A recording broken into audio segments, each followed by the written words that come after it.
Several headlines today that again cast doubt on Labor's whole green agenda. First, the fuel giant Ampol revealing that it's a long way short of its target of 300 EV charging bays by the end of the year. They're currently sitting at just under a third of their stated goal.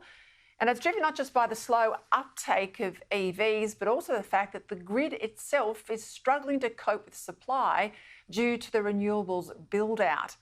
At the same time, new research from Bloomberg calculates that Australia's share of renewables needs to more than double by 2030 for Australia to reach its net zero goal. So all up, it's a mess, but no one seems willing to admit yet that the emperor's got no clothes. Well, some bloke might. He's joining me now, Sky News contributor Chris Uhlmann. Well, you can read a set of numbers, Chris. It's almost impossible to find any numbers anywhere in this whole energy debate that adds up. I'm not surprised by this, but how about you? I'm not surprised either, and it shows that the system runs on physics and not on politics. And just to give you a couple of numbers, so right now around about 40% of the electricity on the national electricity market can be put down to weather-dependent renewable energy. We have to, in the next 6 years, double that to hit 82%. That is the government's target by 2030. We have to connect 6 gigawatts of generation every single year from now on. At the moment, we're connecting under 3 gigawatts. Physically, this process is now simply impossible to hit that kind of mark. So yes, this debate could use a whole lot more honesty in it. And I'll say this about it too, Peter, people don't understand this about the way that the energy system works, but we need to double our supply by 2050 in order to meet the kind of demand that we expect that we will have, and I think that number is probably underdone. But in order to do it with weather-dependent renewables, or mostly that way, we have to triple the amount of generation that we are going to get. So triple the amount of generation in order to get the kind of generation that we used to get. And we have to connect it with transmission lines that will run across the country and then fix up the distribution system as well. And all of that adds up. Our major security competitors, though, Chris, they're not going down this path. I mean, they are absolutely building up their fossil fuel outputs. Look at the budget costs for Australia. Look at the engineering impossibility of what we're trying to do. Look at the backlash now in regional communities.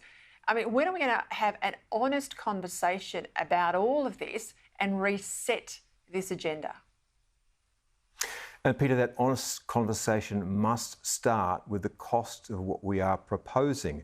And look at your bill. It's basically broken up into a number of different parts. The wholesale costs of electricity, the transmission cost of electricity, the distribution cost of electricity. At the moment, the wholesale price is on the march. That is going up no matter what they say about it being the lowest cost generation. The problem with it is it's off more often than it's on. We've made gas rare during the winter. What sets the price is gas. That drives up the wholesale price.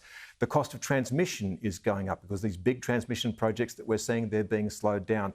When they get approved, they have a regulated rate of return. So just one of them, HumeLink, will add $21 a year from now on to every single bill in New South Wales. The distribution network, and you were talking about those, the Ampol being unable to connect to the distribution network, was not designed to have two-way flows of power. Power out by solar energy and power in as it used to be. It can't cope. It will have to be rebuilt. 32% of your bill, Peter. I don't think people have any idea yet about the kinds of costs that we are talking about that will cripple those people who can't have solar power, who have to stay connected to the grid, and that includes our industries.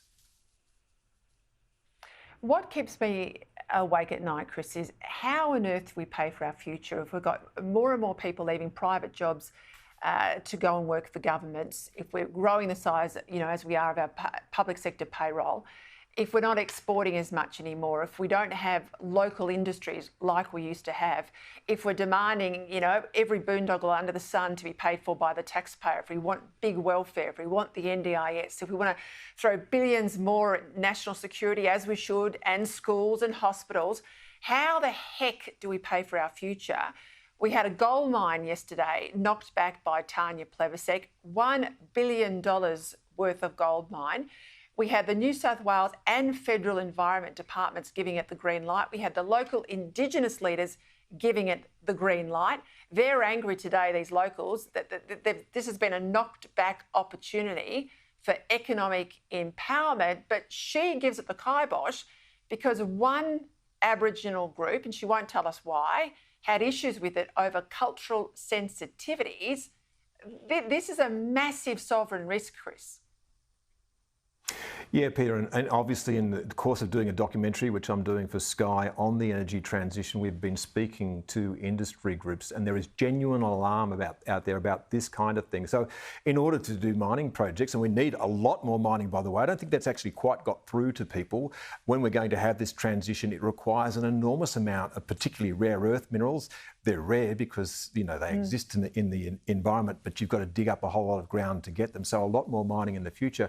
But Australia now is just behind the United States as the most litigious place in the world to do business. That message is getting out around the world. People do not want to invest here because it's getting too hard. That gold mine that you were talking about is an example about how some of the law is being weaponised against mining companies, and particularly for a green agenda, and not necessarily in the interests of the local Indigenous community, which wants and needs jobs in order to look after their community. And I'm like you, at the turn of the last century, the turn of the 20th century, Australia actually decided it would be a high wage economy, but we were a low energy cost economy. We can't be in the 21st century a high wage and a high energy cost economy. That will not add up. Nothing will be made in Australia. I couldn't agree more, Chris. Thank you for being on my show every week. It's fantastic and the feedback's great.